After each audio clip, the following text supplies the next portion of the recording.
Hello student, myself Preeti Devgam, Assistant Professor BA Department from Mahila College Chaibasa. Today I am going to teach B.Ed Semester 2 Unit 3 Method Biological Science, and the topic is Unit Planning, its significance and utility, अर्थात इकाई योजना, उसका महत्व एवं उपयोगिता। तो आइए शुरुआत करते हैं। इकाई योजना, महत्व एवं उपयोगिता जो इस प्रकार है। उत्तरदायित्व पूर्ति, फुलफिलमेंट ऑफ रिस्पॉन्सिबिलिटी।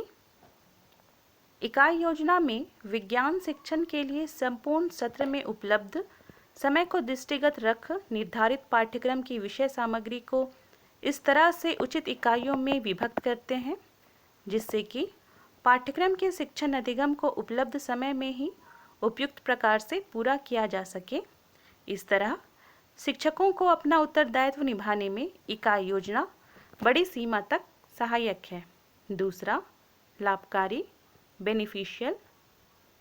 इकाई योजना में निर्मित समस्त पाठ्य इकाइयाँ स्वयं में पूर्ण तथा सार्थक होती है। पाठ्यक्रम संबंधी समस्त प्रकार के पाठ्यवस्तु तथा अधिगम अनुभवों को इस तरह के पाठ्य इकाइयों में विभाजित कर शिक्षण प्रदान करना विद्यार्थियों के लिए शैक्षणिक, मनोवैज्ञानिक दोनों ही दृष्टि से लाभकारी पाया गया है। तीसरा पॉइंट, सफलता की अपेक्षा अधिक, मोर एक्सपेक्टेशंस ऑफ सक्सेस।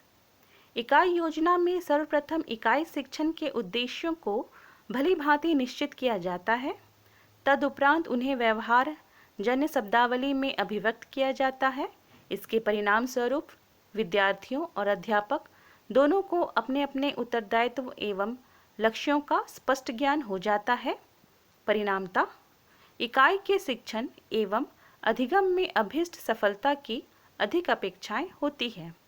चौथा पॉइंट, उद्देश्य प्राप्ति में सहायक, help in the achievement of objectives. इकाई योजना में विभिन्न उप इकाइयों के शिक्षण अधिगम हेतु निम्न पर भली भांति विचार कर लिया जाता है, जैसे विधियाँ, तकनीक, व्यूह रचना, शिक्षण सहायक सामग्री। परिणामतः अध्यापक को इन सभी का पूर्व ज्ञान हो जाता है।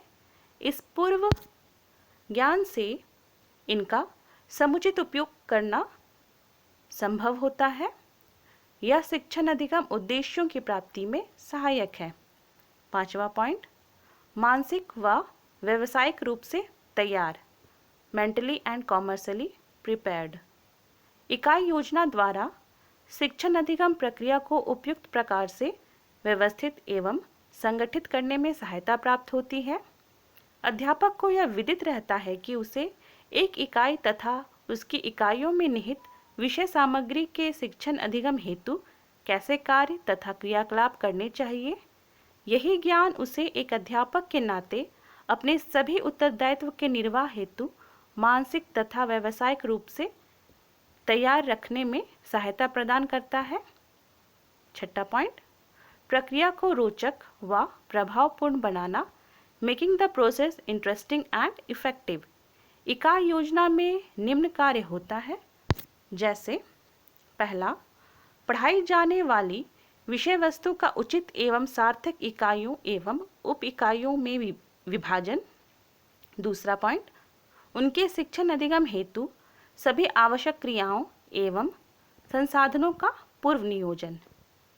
इसके परिणाम स्वरूप शिक्षण अधिगम प्रक्रिया रोचक, प्रभावपूर्ण और सारयुक्त बन जाती है तथा कक्षा में अनुशासनहीनता की समस्या उत्पन्न नहीं होती है।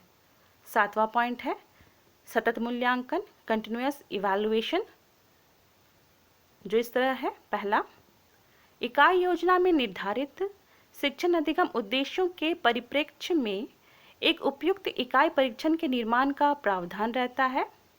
दूसरा, उपरोक्त परीक्षण इकाई के शिक्षण अधिगम परिणामों का मूल्यांकन करने में सहायक होते हैं। उपरोक्त प्रकार से होने वाले शिक्षण अधिगम का सतत मूल्यांकन करते रहने में इकाई योजना सहायक है। और आठवां और अंतिम पॉइंट है कठिनाइयों का ज्ञान व उपचार, finding out difficulties and their remedy.